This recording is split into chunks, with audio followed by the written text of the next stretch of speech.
Hello, everyone, and welcome to today's webinar. I'm Kathy Kuntz at Cool Choices, and I'm excited to talk to you today. This is the third in our series of Sustainable Communities webinars, and today we're going to talk about empowering green choices. So really focusing on choice architecture kinds of issues, which I think is a really fun topic to think about. So I'm excited you could join us. As a tiny bit of background, Cool Choices is a nonprofit. We're located in Madison, Wisconsin. We work with businesses and communities and faith-based organizations to create cultures where sustainable practices are the new normal. So we live in that space of really thinking about how you inspire individuals, businesses, and whole communities to adopt sustainable practices. And obviously a key piece of that is people opting for the more sustainable options. So that's what we're going to talk about today. We're going to talk about how you can frame things to really increase the odds of people adopting those sustainable practices. And when you think about this in your work as whether you're implementing energy efficiency programs or leading a city's sustainability efforts, in all kinds of ways, you've got a target audience, which might be individuals or businesses or city staff, that you want to inspire to make a sustainable choice. You want, when they're standing at that fork in the road, you want them to opt for the sustainable path at that fork. And so today we're really going to talk about how you kind of increase the odds of that. And I always think it's important to start this conversation with a little bit of a nice flash of reality. And this is my favorite visual of reality. So as we think about inspiring people to do more sustainable things, this is a visual of who I'm thinking about, I'm inspiring. So these are clearly well-informed, well-intentioned men. They know exercise is good for them, and that's why they're taking the escalator to the gym. They're taking the escalator to the gym. Because in addition to being well-intentioned and informed that exercise is good for them, they've probably got about 2 million things going on in their heads. There's all the things they're thinking about at work and at home and about all kinds of other things. And they're kind of falling into the mode where they're just doing what's easy to do right in front of them. And so if my aim is to get these kinds of people to adopt more sustainable practices, to reduce their energy usage, to reduce their water usage, then I need to really think about how to frame things so that they're compelling to these folks. So that's my kind of always visual model of who I'm going after here. And the first thing when I'm thinking about these folks is to not require them to be heroic in everything they do. And this is kind of tricky. Probably most of you on the line have been involved in energy efficiency or sustainability or climate change efforts for some length of time. And you very probably are early adopters and folks who went above and beyond to do these things. I think about my own life. So in my first apartment out of college, I'm old. So when I lived in my first post-college apartment, there was no citywide recycling. I remember collecting my recycling in the little closet in my apartment, and once a month taking this pile of newspapers tied with string to the local recycling center. And I did that because it mattered to me. But that wasn't a very simple thing, and indeed we know from research very few people did it that way. It made a big difference to create mixed-use recycling programs that pick up from people's homes and make it a lot simpler. And the reality is, if we want everyone doing the things we want them to do, we really need to think about how to make it simple. If everything is a heroic act, if people have to go way above and beyond to do this, it's just not going to happen. And I get that some of us did that for parts of our lives, but it's not realistic to think that everyone's going to do that all the time. So we've really kind of got to let go of that terrific heroism we showed at the beginning of this and go, okay, but for regular people to do this, how do we make it simple? And I think sometimes our own radar about what's simple can be a little off. For me, whenever somebody says to me, well, it's not that hard, all they have to do is, I have a red flag that I'm like, if it really wasn't hard, we wouldn't have this whole thing about all they have to do is call up this special place and go to this other thing and jump through these 8 hoops. That's not easy. Let's talk about what's really easy. And probably the most important thing about getting people on that path you want them on is you've got to remove the friction from that path. You've got to make it as easy as possible for people to do the right things. Let me give you a visual example of this just as a place to start. So in Minneapolis, they want people to opt for healthy foods. They put these wonderful labels in the grocery store under items. This is a healthy item. Make it really simple for me to know what the good choice is. So thinking about how do you give people really strong signals that this is the good thing to do versus this thing. And in our sustainability world, probably the best example of this is recycling bin labeling, where we've evolved these very intuitive things. We have a round hole for things where the bottles and cans go, and a paper slot for paper kind of thing. We do things to give people multiple signals of what to put where, because we're trying to make it easy for them to do the right thing. And in some cases, we do that really well. In other cases, though, we sort of we don't do this as consistently as we could, is the way for me to say that. We've had this situation pointed out to us, and we did some community work last year in Wisconsin, and residents in the community pointed out that at parks and public areas, there were trash cans and no recycling cans. And this is a really important observation, because if there's only a trash can, everything goes in the trash can. The default choice is the trash can. And when you're thinking about helping people make good choices, you always want to think about, what are we making the default? What's the easiest thing for people to do? Now, obviously, some folks here could take their cans or plastic bottles and take them home with them to recycle, but the easiest thing to do, the thing we're making most simple here, is to throw it all in the trash in the landfill. And this kind of raises that issue of defaults, which is a really important thing to think about in terms of choice architecture. I want to give you an example from the world of organ donation, because I think it's maybe the most compelling example of this. So on the left side of the screen there is an opt-in organ donation statement. This is the kind of statement you typically see when you apply for a driver's license in the U.S. You can be an organ donor, check here if you want to, so you opt in to donating. There's another way you can do this, though. You can have an opt-out program. So the orange is, you can be an organ donor, check here if you prefer not to donate. So you opt out instead of opting in. Now, to understand the scale of what happens when one is the default over the other, in Germany, as in the U.S., it's an opt-in program. So it's this blue, check if you want to be a donor. In Austria, right next door, it's an opt-out program. So they check the box if they don't want to donate. And let's just look at organ donation rates in those two countries.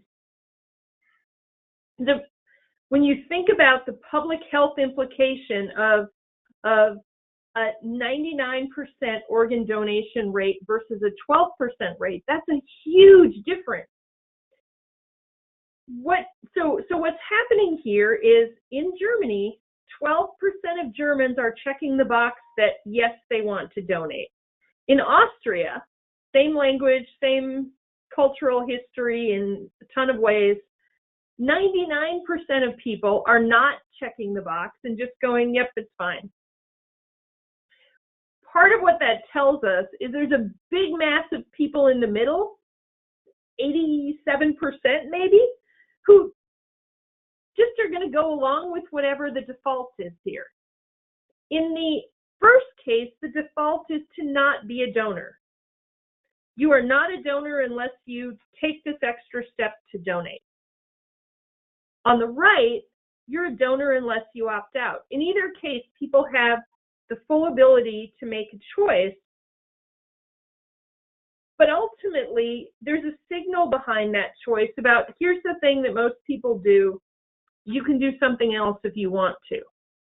And to just think about how big that difference is, and to think about in your own work, are there options where you can create a default that has a big impact? And I'm going to give you my kind of favorite example of this, because this is one that obsesses me these days. So computer monitors. In your business, in your city operations, you could have all computers set so that the monitors default to go to sleep after 10 minutes of inactivity. And a user could change that if they wanted to, but all of the monitors at empty desks like this would typically be off, because the default would be that they go off after 10 minutes. A study last year in Minnesota indicated that the average cubicle in U.S. office buildings now uses about as much electricity as a residential refrigerator. And a bunch of that usage is tied to the multiple large monitors we've got on our desks.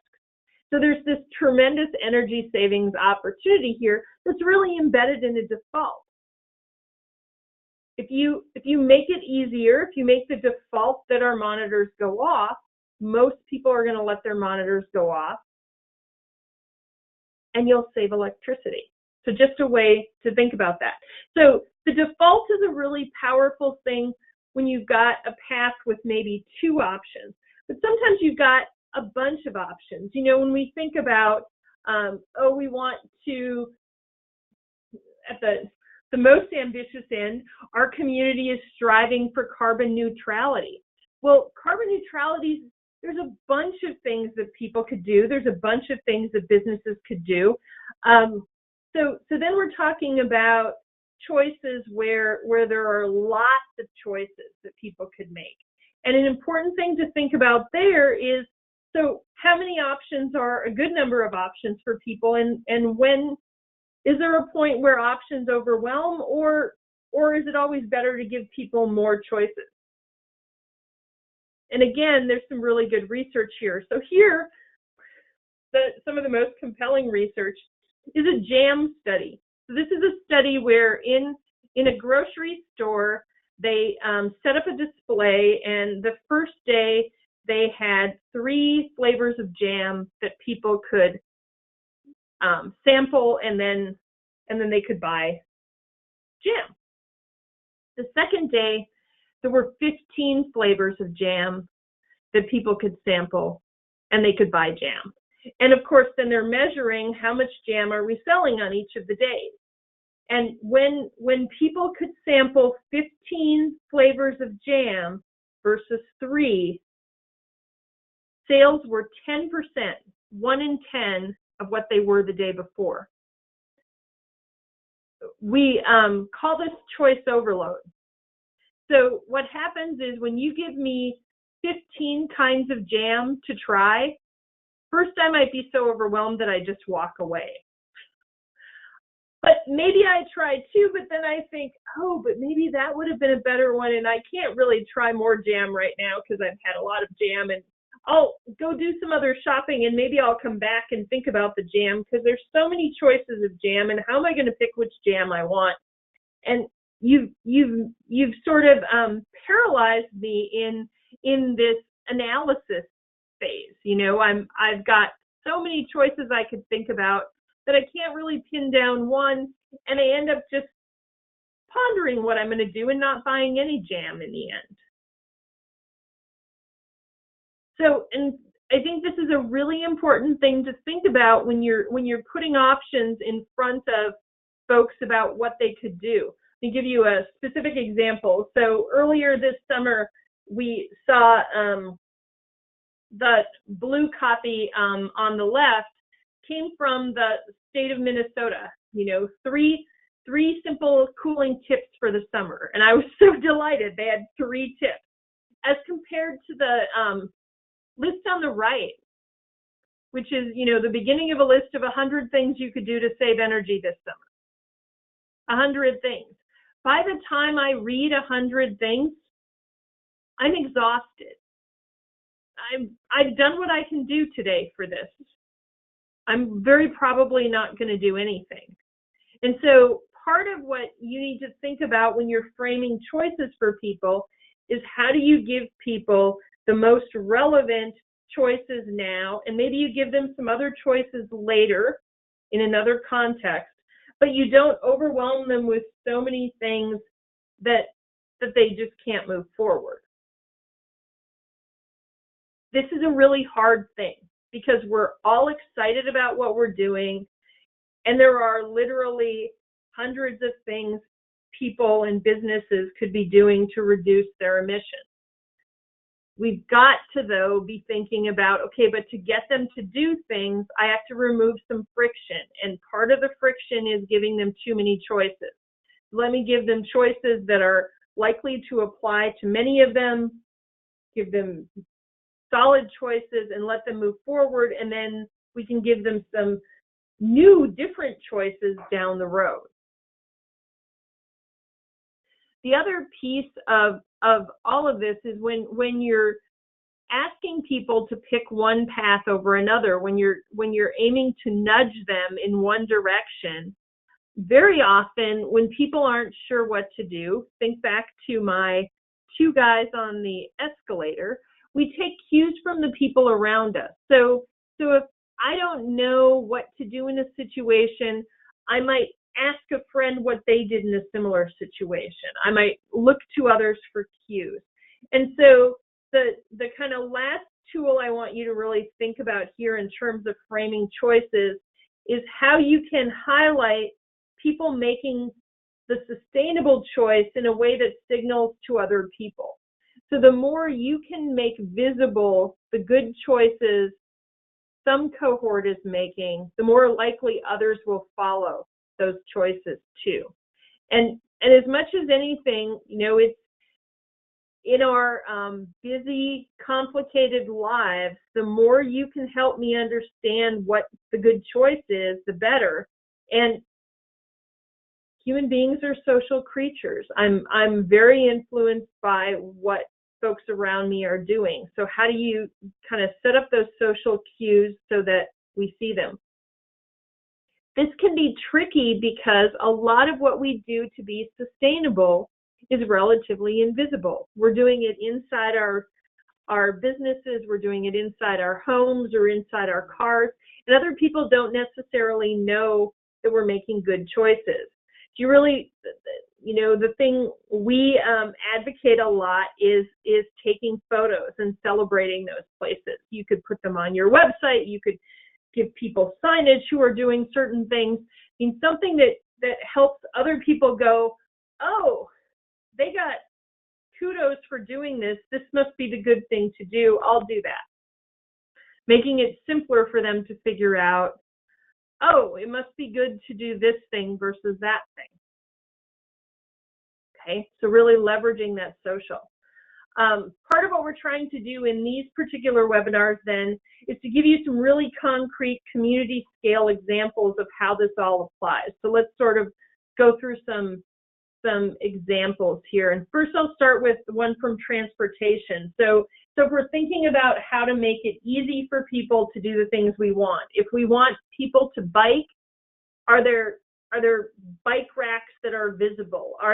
Is there evidence that other people are biking?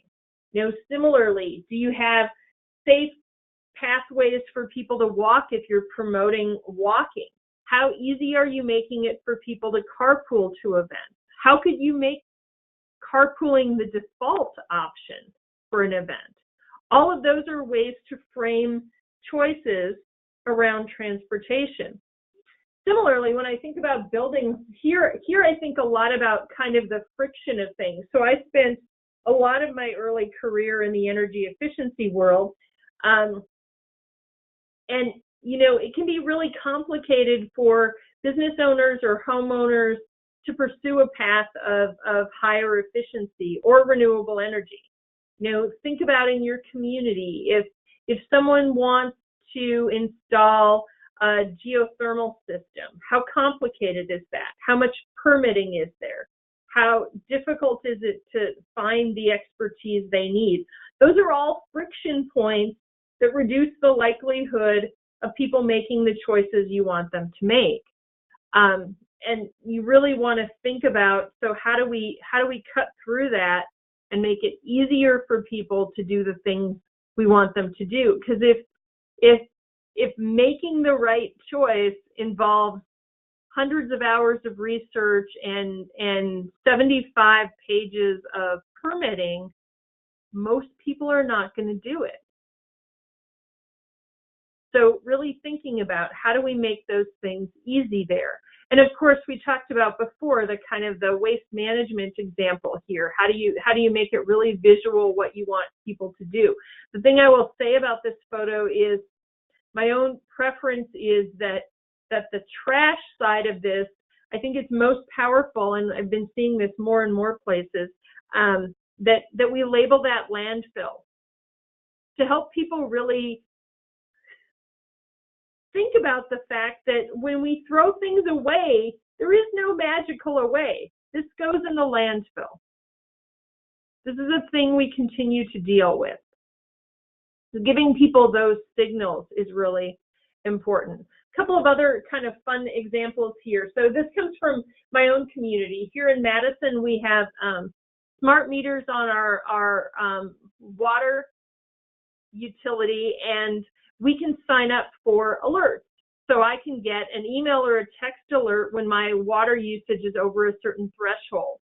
And that means that if something happens, and this is a story about someone being away on a trip and getting alerts that there was unusual water usage at her house, and it turned out there was a leak.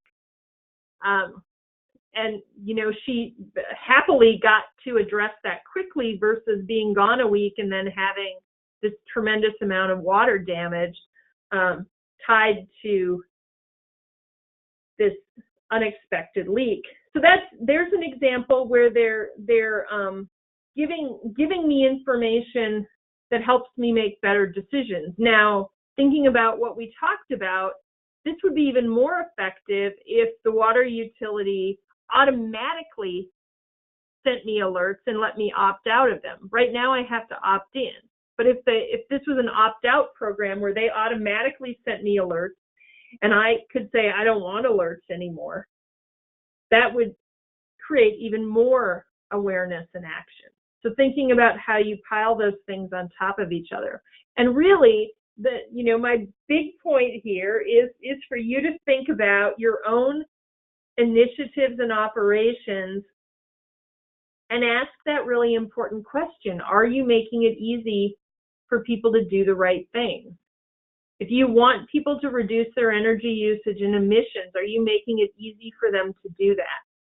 What could you do to make it easier for them to do that? And with that, I'll just provide a little bit of closing. So this series of webinars about sustainable communities, we're doing thanks to foundation support from the Carolyn Foundation.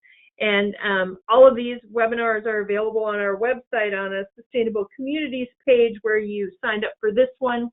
The other thing I would note is that in conjunction with these webinars, we are offering one-on-one consulting to communities in Minnesota, Wisconsin, and Iowa tied to their sustainability efforts that the foundation is subsidizing. So it's a great deal and an opportunity if you've got a particularly wicked issue locally for us to sit down with you and strategize about how you could frame choices and use other behavioral science techniques to get further along. So certainly if you're eligible for that, I encourage you to reach out. If you've got other questions, reach out to us. And definitely, in the sidebar, there's a spot for folks to ask questions. We've got a couple of minutes left. It looks like there are a couple of questions here.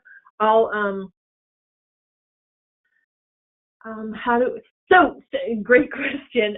The first question is, how do we get others in our community to see that the current practice, the current process isn't easy? And I'm going to, without knowing the context, I'm just going to pick on permitting. So very often you might have a community with a sustainability initiative. We want to encourage more people to install solar electric systems, but our current permitting system makes it really hard to get the permits. It's slow and cumbersome to make that happen. And from the permitting side, the current system seems perfectly fine, but it's getting in the way of your goals.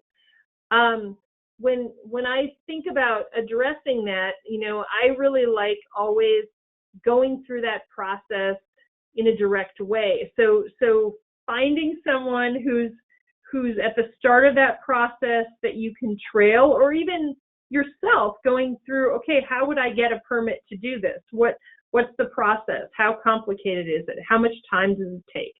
To be able to have some of that firsthand experience with, this is how difficult it is. This is how many times we were confused about what the next step was. This was the piece that we didn't, in